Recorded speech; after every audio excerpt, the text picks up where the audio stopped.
Isso aqui é o seguinte, cara, eu vou contar um negócio pra você. Uma pessoa que tem hoje, vamos lá, uns 16 anos, certo? Uns 16 anos. Quando rolou a Lava Jato, né? Essa pessoa era muito criança, né? Eu vou falar uma coisa pra vocês. Quando eu era bem criança, quando eu tinha, sei lá, uns 5, 6 anos, assim... Eu lembro de umas notícias, assim, eu lembro de uns nomes, tipo assim, Zélia Cardoso de Mello... PC Farias, né? Eu lembro antes de eu me interessar por política e tal, quando eu tinha, sei lá, uns 18 anos, eu lembrava dessas notícias de quando eu tinha uns 6 anos, assim. Zélia Cardoso de Mello, né? Esses nomes, né? Por exemplo, a família Barbalho, eu já ouvia esse nome, Barbalho, já ouvia a notícia, mas eu não entendia muito porque... Eu era muito criança e eu fiquei com essa sensação depois, quando eu tinha uns 18 anos, de que algo muito importante aconteceu e eu meio que era vivo nessa época, mas eu não sabia muito bem o que era, tá? Você que está nessa live, você provavelmente é mais esclarecido do que eu era quando eu era criança, né? Então você é um cara que hoje, se você tem seus 16, 17, 18 anos, você sabe mais da Lava Jato, que é algo de quando você tinha aí os seus 5, 6, 7 anos, do que eu, quando eu tinha 16, 17 anos, sabia das notícias de quando eu tinha 5, 6 anos. Então você sabe muito bem do que aconteceu na Lava Jato, você lembra, né? Você lembra não, você sabe o que rolou, etc. Só que quando você vive aquilo adulto, é diferente. Então, eu vou explicar pra vocês. Eu lembro da sensação, eu lembro de ir pra casa da minha avó. Eu lembro que eu fui jantar na casa da minha avó. Meu, sair do trabalho, um milhão de coisas pra fazer e tal. Eu lembro a sensação, chegar na casa da minha avó e ouvir a notícia da Globo de uma ligação vazada entre o Lula e a Dilma. A ligação do tchau, querida. Eu lembro de... Mano, agora ele se fudeu. Pelo amor de Deus. Tá muito claro o que tá acontecendo. Como assim, velho? Tchau, querida, vou te mandar o papel. Tá muito claro o que tá rolando. Eu lembro da sensação disso, tá? Eu lembro da sensação de você estar, sei lá, em 2015, né, depois que a Dilma ganhou a eleição em 2014, e ver os protestos começarem a crescer. Porque eu lembro que quando a Dilma ganhou em 2014, e por que eu já vou chegar onde eu quero chegar aqui. Eu lembro quando a Dilma ganhou a eleição, que eu fiquei absolutamente assim desesperançoso, pra mim foi muito ruim, e eu lembro que teve um pedido de recontagem de votos, e eu lembro de ter pensado assim, nossa, que besteira. Tá, claramente, na época o líder da oposição era o Aécio Neves, né? Claramente eles estão fazendo isso aí, o PSDB tá fazendo isso, né? Pedindo recontagem de votos pra falar que tá fazendo alguma coisa, mas não vai dar nada. Tipo assim, a Dilma ganhou, não tem o que fazer. E eu lembro de começar a ver notícias sobre protestos pedindo impeachment da Dilma. E no começo eu tava meio, tá bom, vai. O outro vai falar que vai pedir contagem de voto, o outro tá falando que vai pedir impeachment, não fala da porra nenhuma. E eu lembro, em 2015, quando eu comecei a falar, peraí, velho. Eu acho que a parada vai acontecer, mano. Acho que tem uma chance, cara. Eu acho que tem uma chance. Porra, eu acho que tem uma chance. E aí começa a vir um monte de notícia de Lava Jato e papapá. Por que eu estou dizendo isso? Você, que tem aí os seus 17, 16, 17, 18 anos, eu sei a sensação de você também querer viver algo épico. De você também querer fazer parte de algo que vai mudar a história do seu país. E eu vou te falar uma coisa. Você agora, você tem a chance de fazer algo mais épico do que a Lava Jato. Tá? Isso aqui é uma coisa que eu discordo do Renan, tá? Por quê? O impeachment da Dilma é a queda de um governo. Você troca um governo de um país. Você muda o direcionamento executivo de um país. Só que o que eu acho que está acontecendo agora é algo ainda mais grave, porque nunca aconteceu na história do mundo. Impeachments de presidentes são coisas relativamente comuns nas democracias. Impeachment de ministros da Suprema Corte é uma coisa super rara, só que do jeito que pode acontecer agora, é mais incrível ainda. Eu vou te falar, você vai começar a partir de agora a ver notícias que, quando você começa a costurar as notícias, você começa a enxergar que, cara, alguma coisa muito grandiosa pode acontecer. Quer ver uma coisa? Põe na tela essa notícia. Essa notícia é de ontem, né? De manhã. Dinheiro é jogado pela janela durante a operação que investiga a Rio Previdência e o Banco Master. Esse é o tipo de notícia que gera comoção, gera curiosidade e mostra um diagnóstico de uma coisa muito grave acontecendo. Isso aqui parece uma caricatura. Isso aqui parece uma zoeira, um esquete, um quadro de humor. Mas é real. E você que tem seus 16, 17 anos, como eu falei, você está vivendo isso agora. Você está vivendo a lava-jato do teu tempo. Você é o tipo de cara que você foi na primeira manifestação do Banco Master, você sentiu ali como era mais ou menos o clima. Você foi na segunda, você vai na terceira, você vai na quarta, você vai na quinta, e você vai sentir a evolução política da percepção popular e das notícias. Você vai viver isso. Entendeu? Então, pegue esta oportunidade e sinta, cara, a transformação que você pode fazer. Mais uma vez, quando eu era criança, eu já contei essa história várias vezes também. Eu tenho uma tia petista, tá? Bem petista. E ela me mostrou já inúmeros registros da vida dela, né? De quando ela era jovem, de quando ela ia, por exemplo, para as manifestações das diretas já. Ela tem uma foto que tá ela segurando uma faixa, tá ela, o Fernando Henrique e o Fernando Gabeira. Né? E eu lembro quando eu era criança, eu olhava aquela foto, né, que o Fernando Henrique era presidente. Eu falei, caramba, mano, a minha tia tem uma foto com o presidente da República segurando uma faixa, velho. Né? Minha tia tomou já a bomba de gás lacrimogênio, apanhou da polícia. E ela era fotógrafa jornalística, né? E na época que as câmeras ainda eram manuais, tu tinha tudo aquele charme de você ter toda a dificuldade de tirar uma boa foto, não sei o que lá. E eu olhava meio que com anseio de um dia poder fazer parte de uma coisa assim. E eu já fiz e eu continuo fazendo. Você, mais uma vez, você que é jovem, você provavelmente ouviu alguma história do seu pai. Ainda que os anos 90 foram muito mortos em termos de política, né? Mas você pode fazer parte de uma coisa grandiosa. Volta a notícia na tela. Olha isso daqui. Pessoa que estava em apartamento alvo de busca e apreensão em Balneário Camboriú, Santa Catarina, chegou a arremessar uma mala cheia de dinheiro pela janela. Vamos lá, desce aí. A Polícia Federal deflagrou na manhã dessa quarta-feira, dia 11, a terceira fase da Operação Banco de Papel, que investiga crimes contra o sistema financeiro relacionados à gestão de recursos da Rio Previdência, Fundo de Previdência do Estado do Rio de Janeiro. Lembrando, tá? Por que isso tem a ver? Por que isso é uma coisa muito prejudicial? Porque vários fundos de pensão, várias previdências, ou seja, o futuro de muita gente que vai se aposentar, apostou no pilar Banco Master. Investiram em títulos do Banco Master. Então Daniel Vorcar roubou muita gente. Tá? Vamos lá. Segundo a PF, ao chegarem para cumprir um mandado de busca e apreensão em um imóvel em Balneário Camboriú, em Santa Catarina, um dos ocupantes do apartamento, que fica no 30º andar do prédio, arremessou pela janela uma mala cheia de dinheiro em espécie. Ao todo foram encontrados R$429 mil jogados no chão, segundo a contagem da Polícia Federal. Olha isso, velho. Olha isso, cara. O Brasil tem histórias, cara, que são... Em filme você ia achar que era forçado. Os caras roubam apartamentos, encontram 50 milhões de reais em malas de dinheiro. Aí tá, o que aconteceu com esse cara? Esse cara hoje, ele é secretário de segurança, se não me engano, da Bahia. É inacreditável, né? Desce aí um pouquinho. Além do dinheiro, foram apreendidos 2 veículos de luxo e 2 smartphones. Nessa etapa, os agentes cumprem 2 mandados de busca e apreensão nos endereços ligados aos investigados municípios de Balneário Camboriú e Itapema, em Santa Catarina. Desce mais. As ordens judiciais foram expedidas pela Sexta Vara, né?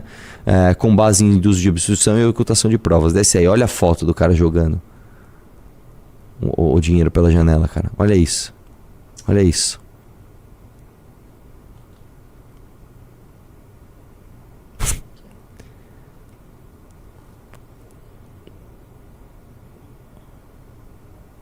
Põe pra frente aí, deixa eu ver se tem mais alguma coisa.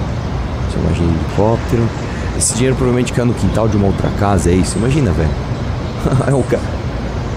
O cara olhou e falou, mano, tem dinheiro no meu quintal, velho. Cara, olha, eu vou te falar. Eu acho que aqui tem a mesma imagem. Né? E aí sai aqui, na terça-feira, o ex-presidente da Rio Previdência, Davis. Olha como o cara se escreve. Olha o Davis, cara. Olha o nome do Davis, velho. Escreve Davis. Davis Marcon Antunes foi preso por agentes da Polícia Federal e da Polícia Rodoviária Federal em Itatiaia, no sul do Rio de Janeiro. após se tornar nos Estados Unidos. Ele é suspeito de obstrução de investigação e de prova. O objetivo da nova fase da operação é localizar e recuperar bens, valores e objetos que teriam sido retirados do apartamento do principal alvo da operação durante a etapa anterior, deflagrada em 23 de janeiro. A operação Barco de Papel, vamos lá. Apura supostas irregularidades na aquisição de letras financeiras emitidas pelo Banco Master, instituição, desce aí um pouquinho.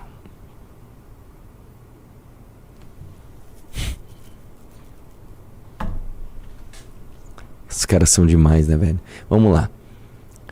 Aí não, volta no tweet do Sam Puncher. Põe aí, põe na tela. Não, mas é porque ele coloca uma coisa assim: cenas que lembram o auge da Lava Jato, né? É exatamente o que eu tô falando aqui, inclusive. Quem viveu a Lava Jato sabe a sensação de você ver as coisas escalando. Sabe, você, porra, meu, pegaram um negocinho aqui. Nossa, pegaram isso. Nossa, teve. Caramba, caramba, ligação. A ligação foi uma coisa muito emblemática. A ligação, assim, tipo, tchau, querida, sabe? Tipo, eu vou mandar o Bessias, que hoje pode ser indicado pro ministro Supremo, né? Inclusive tá demorando, né? Mas posso falar uma coisa? Pode falar. Eu acho que agora ele tá bem preocupado. Porque, mano, com esse escândalo do Toffoli e esse escárnio todo vindo à tona, tipo assim, se a população se revoltar, meio que não vai dar pra ele ser indicado, tá ligado? Tipo assim, os senadores vão falar, mano, já estamos com a faca nos dentes mesmo, e é isso aí, vamos pra cima do Toffoli e não vai ter indicação porra nenhuma de Bessias aqui. O cara vai ter aquela sensação de quem, quase, se ele não for, né? Porque foi muito grave, cara, essa ligação, só pra vocês terem uma ideia. O Moro, vamos lá. O Moro vazou ilegalmente, né? O juiz de uma operação, ele não pode vazar isso pra uma imprensa, né? Só que o Moro foi muito pragmático, porque ele entendeu o seguinte: se não tiver comoção popular, isso aqui não vai andar, velho. Tem que ter comoção popular. E ele vazou isso pra Globo. E teve, e funcionou. Tá, o meu canal começou a crescer por causa disso. Que foi quando teve esse... Tecnicamente ele não vazou, ele tirou o sigilo das provas. Tecnicamente. Bom, né? Assim, eu não sei, mas curiosamente a Rede Globo postou antes de todo mundo, né? Mas enfim, o lance é o seguinte. Na época, quando teve isso, imediatamente depois, teve uma manifestação contra a Dilma, na Paulista, que foi a primeira que eu fui, porque eu não acreditava muito em manifestação. Eu fui com meus amigos, que foi quando deu, eu já contei essa história também, né? Me xingaram lá na manifestação, xingaram a gente, né? Seus coxinhas, não sei o que lá. Aí meus amigos falaram, mano, vamos na manifestação, porque aí os caras marcaram uma pra defender a Dilma. Vamos lá os caras xingar os caras, vamos sair na mão? Vamos embora. Sabe aquelas coisas de conversa de bar? Vamos marcar. E aí, beleza, todo mundo esqueceu. Eu tava com a moto em cima na outra. Acho que era sexta-feira, se não me engano. Já tava com a moto em cima da Saveiro pra ir pra manifestação, pra ir pro motocross. Eu falei, caramba, hoje é a manifestação dos caras. Porra, acho que eu vou pegar minha câmera e vou lá fazer pergunta. E foi isso. Tá? Sabe quem foi comigo, né? O irmão do papai. Foi o irmão dele que foi comigo. Na minha primeira manifestação, o Felipe. Aí fomos e filmamos. E a partir dali, cara, ninguém segurou mais o bonde. O que eu tô falando é o seguinte, cara. Pela primeira vez na história do Brasil, um ministro do Supremo está sem sono. Você pode ter certeza absoluta que o cara tá perdendo sono. Você pode ter certeza absoluta que o cara tá dormindo assim, tipo, mano, o que eu fui fazer, velho? Acho que deu merda, e nós vamos chegar lá. Põe na tela aí. O negócio de ouro de Dias Toffoli em Itanhaém. Como um ministro, Ronaldinho dos Negócios transformou R$0 em 6 milhões de reais em 6 anos através de um investimento em hotelaria. Vamos lá. Dá um zoom aí. Não dá pra dar zoom. A referida empresa foi integrante do grupo Itanhaém Ribeirão Claro até 21 de fevereiro de 2025. Aqui você consegue ler, né? Vamos lá. 31 de agosto de 2020. A Meredith, empresa cujo ministro alega ser sócio, é fundada em Marília, São Paulo. O cara fundou a empresa em 2020.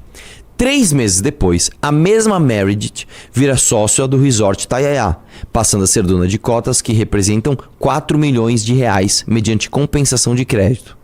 Ou seja, o resort reconheceu uma dívida com a empresa do ministro na exata medida de 33% de sociedade e transformou essa dívida em uma sociedade da empresa. Então é basicamente o seguinte, criei uma empresa aqui, Meredith. Aí o resort fala assim, olha, eu tenho uma dívida com a Meredith, que é de tanto. Então eu vou dar 33% das minhas cotas para ele porque eu devo isso para ele. Qual eram, né, as atividades mercadológicas da Meredith que justificaram uma dívida de 4 milhões em relação a esse resort? Exatamente, peraí. Deixa eu entender, como é que uma empresa criada em 2020, né, passa a ter um crédito com um resort? Como assim? Eu não entendi isso daí. Próxima. Você leu isso aqui? Peraí, parágrafo único. As cotas subscritas pela Meredith Participações são integralizadas neste ato mediante a compensação do crédito detido por ela contra a sociedade previsto no instrumento particular de cessão de crédito e outras avenças assinado em 9/12/2020. Exatamente isso. Então, o cara criou a empresa e de repente ele tem um crédito. Dia 19 de fevereiro de 2021, os sócios do Tayaya retiram o fundador do resort, Euclides Gava Jr., da sociedade, trocando-o pela família Ferro, dona do resort Morro dos Anjos, em Bandeirantes, Paraná, e sócios do Ratinho, no Tayaya, Porto Rico. Então é o seguinte, pessoal, o cara cria empresa, essa empresa de repente, olha, tem uma cota aqui, que você me deve. Tá aqui. Beleza, estabeleceu a cota, então agora você que é sócio sai e vem a família do Ratinho. Puta história esquisita, velho. Os mesmos sócios aproveitam para aumentar o capital social da empresa e por isso a família Dias Toffoli passa a deter 5,5 milhões de reais em cotas do resort. Cara, que história esquisita, velho. Você tá entendendo o que tá acontecendo? O cara cria uma empresa, ele ganha imediatamente uma dívida, essa dívida é paga com cotas do resort, tiram o dono da empresa, colocam a família do Ratinho, e aí imediatamente eles aumentam o capital social da empresa, que aparentemente estava defasado. Ó, pessoal, isso aqui vale mais do que a gente está falando que vale, ó. Pode atualizar aí. 27 de setembro de 2021. Arlim, fundo de propriedade de Fabiano Zettel, pastor da Lagoinha Global e o maior doador das campanhas de Tarcísio de Freitas e Jair Bolsonaro, entra na sociedade, mediante compra de 2,5 milhões em cotas da própria Meredith. Marília Dias Toffoli. A empresa chama Marília Dias Toffoli. Nossa. Quem assinou a compra pela Arlim? Silvano Gertzel, apontado como operador de lavagem de dinheiro para o PCC. Nossa. O resultado, em 12 meses, a Meredith lucrou 2,5 milhões apenas por movimentações societárias. Cara, se isso pode no Brasil, o que não pode? O que não pode?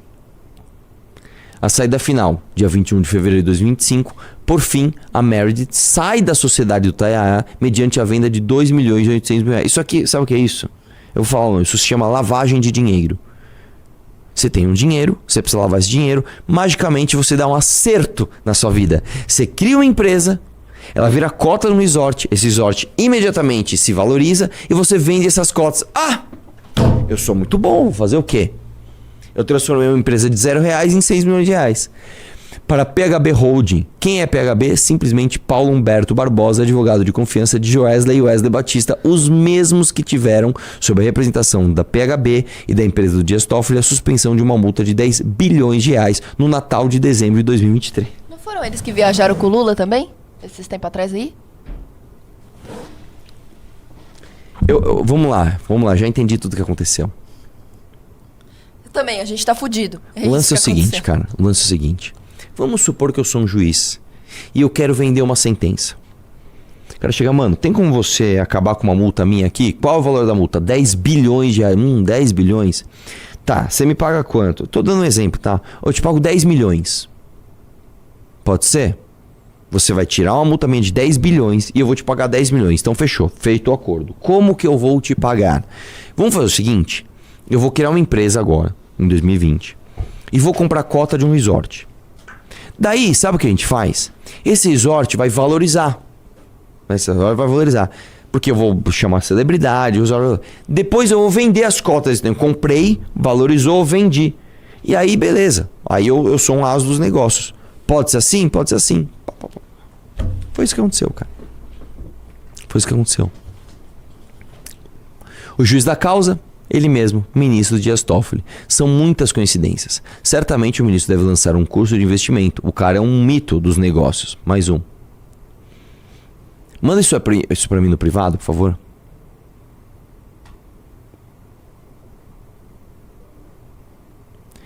É assim, cara, eu não... O lance é o seguinte, cara. Você que tá aqui nessa live, você entendeu o que aconteceu, né? Você não precisa ser nenhum analista político, você não precisa ser contador, você não precisa ser economista. Basicamente, nós temos, pela primeira vez na história do mundo, um ministro da Suprema Corte supostamente lavando dinheiro com um banqueiro golpista, através de um resort onde ele magicamente comprou as cotas e o negócio valorizou demais, e magicamente todos os fundos que esse Daniel Vorcaro pôs à mão valorizaram muito. Tem fundo que valorizou 400%, né? E você encontrou mensagens no celular desse cara falando dos pagamentos ao ministro Supremo. Só que o juiz dessa causa é o próprio ministro. É a primeira vez na história que isso acontece. A primeira vez na história que isso acontece. Você está vendo a história sendo feita na sua frente. O que você vai fazer a partir de agora? Você vai desligar o celular e seguir sua vida normal?